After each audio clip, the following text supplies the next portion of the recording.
Hello friends, welcome to study India. और friends, भारतीय इतिहास की सीरीज को हमने मौर्योत्तर काल स्टार्ट किया है, जिसमें हमने पुष्यमित्र क्या कहते हैं, शुंग वंश कंप्लीट कर लिया था। कोई ज़्यादा बड़ा टॉपिक नहीं था। तो आज हम सीधे चलते हैं। दक्षिण भारत का बहुत फेमस ये वंश रहा है, सातवाहन वंश। ठीक है, तो इसके बारे में आज हम पढ़ते हैं। ठीक है, ये मौर्योत्तर काल में ही आता है, सातवाहन वंश। इसे हम और किन किन नाम से जाना जाता है? आंध्र जातीय, आंध्र भृत्य। ठीक है।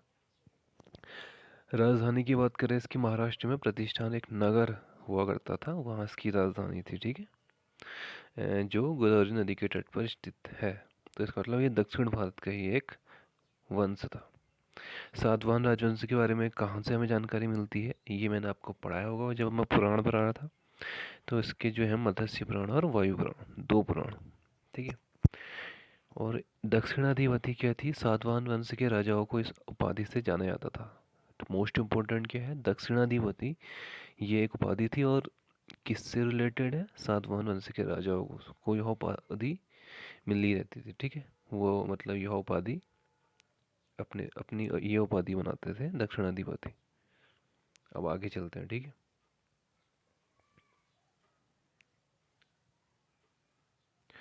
अब देखते हैं सातकर्णी प्रथम। सातवाहन राजवंश का सबसे प्रतापी शासक कौन था? सातकर्णी प्रथम। ठीक है। और एक नासिक अभिलेख यह बताता है कि सातकर्णी सबसे प्रतापी शासक था। ठीक है। अभी नासिक अभिलेख किसका था? नागानी का था। ठीक है। इसमें क्या है? कृष्ण के पुत्र की उपाधि दी गई है सातकर्णी प्रथम को। नासिक अभिलेख में कृष्ण के पुत्र की उपाधि दी गई है। ठीक है। मालव शैली की मुद्राएं सर्वप्रथम चलवाई। तो सातकर्णी प्रथम ने क्या करा? मालव शैली की मुद्राएं चलाई। ठीक है, सर्वप्रथम, जो गोल आकार की होती थी। ठीक है। अब सातकर्णी प्रथम ने ही चांदी के सिक्के अपनी पत्नी के नाम पर भी चलाए। ठीक है, तो अब इतना पॉइंट याद रखेंगे। अब आगे चलते हैं। गाथा सप्तशती जो एक मुक्तक काव्य है, उसके जो रचयिता है वो हाल है। ठीक है, ये मोस्ट इम्पोर्टेंट क्वेश्चन है।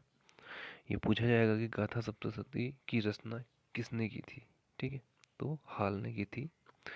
सर्ववर्मन सातकर्णी का दरबारी था। ठीक है, सर्ववर्मन एक सातकर्णी का दरबारी था, जिसने कातंत्र नामक पुस्तक की रचना करी। संस्कृत का ग्रंथ है कातंत्र, और इसकी रचना दरबारी कवि सर्ववर्मन ने की, जो सातकर्णी के दरबारी कवि थे। ठीक है। अब बात करते हैं गौतमीपुत्र सातकर्णी। यह सर्वश्रेष्ठ शक्तिशाली शासक था। एकमात्र ब्राह्मण की उपाधि धारण की थी इसने। ठीक है, क्या एकमात्र ब्राह्मण की उपाधि किस शासक ने धारण की थी? गौतमीपुत्र सातकर्णी। माता बलश्री के नासिक अभिलेख।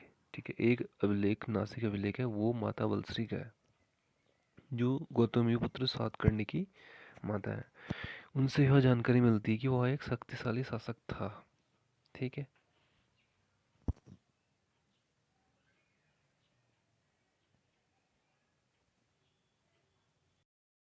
नेक्स्ट पॉइंट देखते हैं।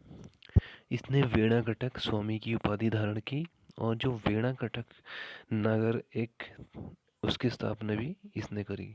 ठीक है। इसने अजकाली नामक ग्राम की पूरी भूमि बौद्ध भिक्षुओं को दे दी। ठीक है। गौतमीपुत्र सातकर्णी ने काल्य भिक्षु संघ को करजक ग्राम दान किया। ठीक है। राजा राज और विंध्या नरेश की उपाधि भी धारण करी किसने? गौतमीपुत्र सातकर्णी ने। अब देखते हैं वशिष्ठी पुत्र पुलवामी।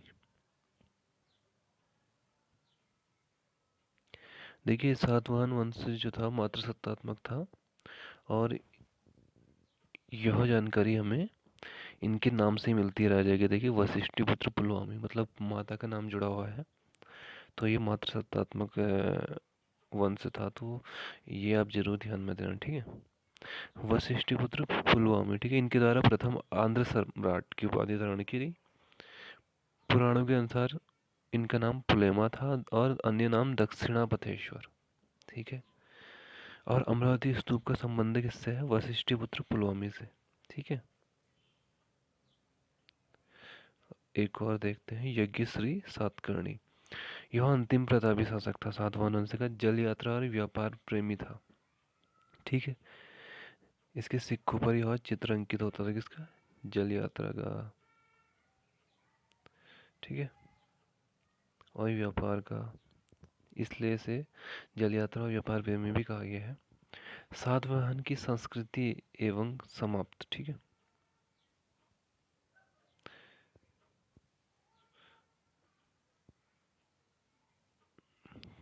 तो वारंगल और करीमनगर से सातवाहन की संस्कृति और वहाँ की जो समाप्ति हुई सातवाहन वंश की, उसके बारे में जानकारी वारंगल और करीमनगर दो जगहों से प्राप्त होती है।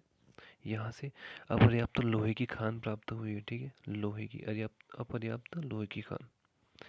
शीशे के सर्वाधिक सिक्के सातवाहन वंश के काल में बने थे। पोटीन, तांबे, कांसे, ये सब सातवाहन युगीन सिक्के रहे हैं, ठीक है। कपास की पर्याप्त मात्रा में प्राचीन भारतीय इतिहास का, ठीक, कपास जो है सबसे पर्याप्त मात्रा में जो मिला है प्राचीन भारतीय इतिहास का, वो सातवाहन वंश में ही मिला। व्यापारिक कृषि का उदय क्या हुआ? सातवाहन काल में हुआ, ठीक है। शिल्प और वाणिज्य की उन्नति का काल भी था ये, ओके। अब देखिए गांधिक श्रेणी।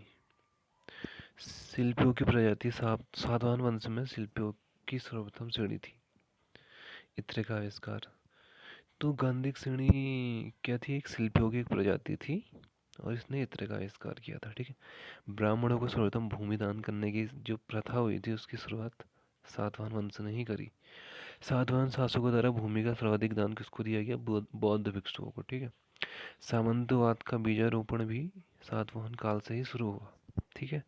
अब इसके बाद देखना, जो सातवाहन वंश के सामंत हुए थे, उन्होंने नए नए साम्राज्य स्थापित करे थे, तथा सामंतवाद जो पूर्णतः गुप्त काल में देखा गया, ठीक है।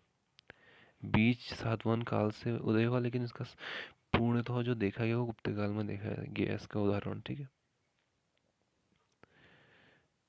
अब देखते हैं भड़ोच।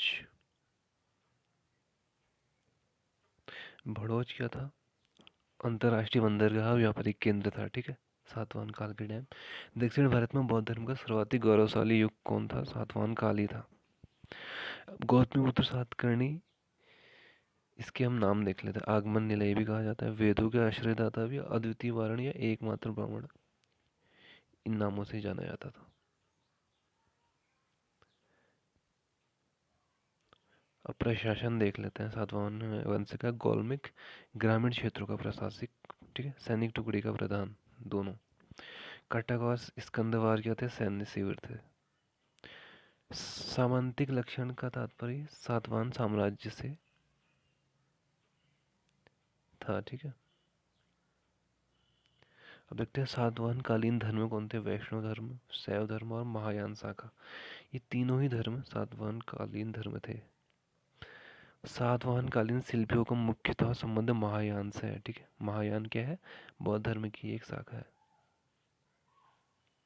अब बौद्ध धर्म के केंद्र बिंदु अमरावती और नागार्जुन कोंडा, ये दोनों सातवाहन काल के टाइम के बहुत ख्याति वाले हैं, ठीक है, विख्यात है। नागार्जुन कोंडा में इक्ष्वाकुओं ने ईंट से बने मंदिर बनाए, ठीक है। तो गाइस, आज हमने सातवाहन वंश कंप्लीट कर लिया है।